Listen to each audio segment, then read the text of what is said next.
Straw hat pirates one piece verse के one of the best pirate crew में से हैं। अब मैं ये तो नहीं कह सकता कि ये लोग सबसे स्ट्रॉन्गेस्ट क्रू मेंबर्स हैं, पर हाँ ये बाकी के क्रूमेट्स जैसे नहीं हैं। इन सभी की पावर बहुत ही डिफरेंट एंड यूनिक है। सो अब देखो, हम लोग को स्ट्रॉ हैट्स के टॉप 3 तो ऑब्वियसली पता ही है, बट इन तीनों के बाद बाकी के क्रू मेंबर्स की क्या रैंकिंग है एंड क्या ये लोग लूफी, जोरो एंड सांची को हरा सकते हैं। इस वीडियो में मैं इसी बारे में बात करूंगा।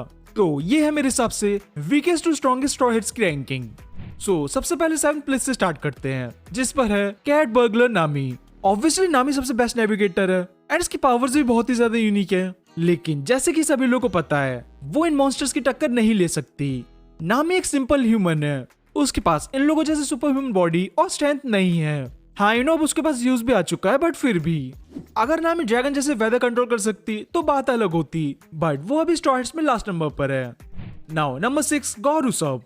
उसॉप भी नामी की तरह नॉर्मल ह्यूमन है। हाँ वो one of the best sniper है एंड हाँ वो थ्रू आउट द सीरीज बहुत इनसेट फीट्स भी दिखा चुका है, बट फिर भी अगर उसको बाकी की स्ट्रॉ हैट्स के अगेंस्ट देखोगे तो वो बहुत वीक है। लेकिन देखो ये सब चेंज होने वाले कुछ टाइम में ही, जब उसॉप एल्बाम में सभी लोगों को शॉक करेगा, जैसे कि सभी लोगों को पता ही है। एंड ये स्टार्टिंग से ओडोसन से भी फोरशैडो कर चुके हैं, एल्बाफ उसॉप की आंख होने वाली है। सो मे बी एल्बाफ के बाद इसकी रैंकिंग चेंज हो जाएगी, लेकिन अभी ये 6th प्लेस पर है। Now number 5 Tony chopper with the highest and mind blowing bounty of 1000 berries. Chopper ने ह्यूमन फ्रूट खा रखा है, जो कि एक ज़ुआन टाइप डेविल फ्रूट है एंड इस डेविल फ्रूट की हेल्प से उसने ह्यूमन से बात करने की एबिलिटी एंड रेंडियर हाइब्रिड की एबिलिटी गेन कर रखी है। चॉपर को वर्ल्ड गवर्नमेंट बहुत हल्के में लेते हैं, बट वो भी स्ट्रॉ हैट क्रू का one of the strongest character and best drug dealer है। चॉपर के पास बहुत सारी फॉर्म्स हैं, बट उनमें से सबसे स्ट्रॉन्गेस्ट है उसको monster point.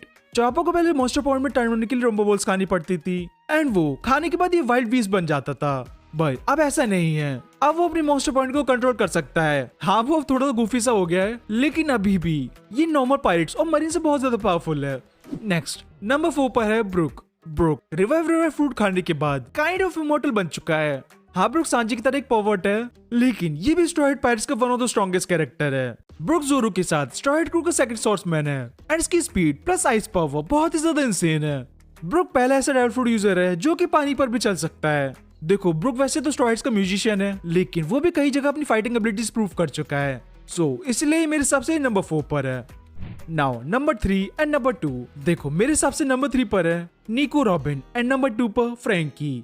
Robin straw hats के आर्कियोलॉजिस्ट है एंड वन पीस वर्ल्ड की काइंड ऑफ आखिरी नॉन जिंदा कैरेक्टर भी है, जो कि पोनीग्लिफ्स पढ़ सकती है एंड इसी वजह से उसको स्ट्रॉन्गेस्ट पायरेट्स अपने क्रू में भी लेना चाहते हैं।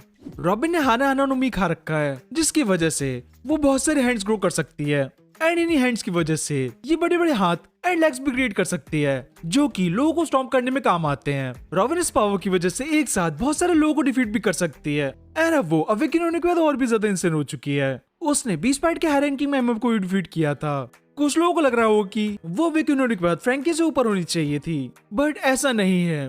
लोग फ्रैंकी को सच में बहुत ही ज्यादा अंडरएस्टिमेट करते हैं। फ्रैंकी ने अपनी पूरी बॉडी को मॉडिफाई कर रखा है, सो वो अपनी बॉडी से फायर एंड लेजर्स भी निकाल सकता है। फ्रैंकी ने वेगापंक के ब्लूप्रिंट्स की हेल्प से जनरल फ्रैंकी भी बनाया था, जो कि बहुत सारे मरीन्स एंड शिप्स को इजीली डिस्ट्रॉय कर सकता है। जनरल फ्रैंकी की बाहर हम लोग यहाँ पर भी देख चुके हैं, जब उसने भी स्पाइट से इसको हराया था, जो कि ये सीन बहुत ही ज्यादा बैडेस्ट था। अगेन फ्रैंकी को सभी लोग बहुत ज्यादा अंडरएस्टिमेट करते हैं, बट वो भी स्ट्रॉ हैट्स का एक बैडेस्ट कैरेक्टर है, जिसको योंको बिग मॉम से तक डर नहीं लगता। अब लास्ट नंबर 1 पर है the former warlord of the sea Jinbe. Jinbe without doubt monster trio के बाद स्ट्रॉ हैट्स का स्ट्रॉन्गेस्ट मेंबर है, जो कि पूरे वन पीस वर्ल्ड में बहुत फेमस है।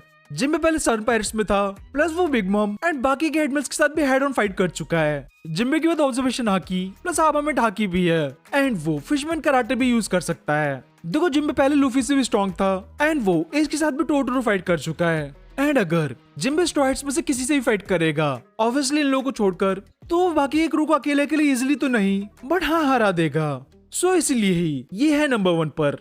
सो ये थे मेरे सबसे वीकेस्ट टू स्ट्रॉन्गेस्ट। अब अगर straw hats versus monster trio की बात करें तो आई थिंक अकेले इन तीनों को कोई भी नहीं हरा पाएगा। जिम्बे हैंड टू हैंड जोरो एंड सांची से अच्छे से फाइट कर सकता है, लेकिन अब तो नहीं जीत पाएगा। लेकिन अगर ये तीनों लोग सांची या जोरो के अगेंस्ट फाइट करते हैं, मतलब सांची या जोरो अकेले वर्सेस ये 3 लोग, तो आई थिंक मे बी ये इनको हरा देंगे। लूफी के तो वैसे अब कोई भी नहीं हरा पाएगा, ऑब्वियसली नामी को छोड़कर।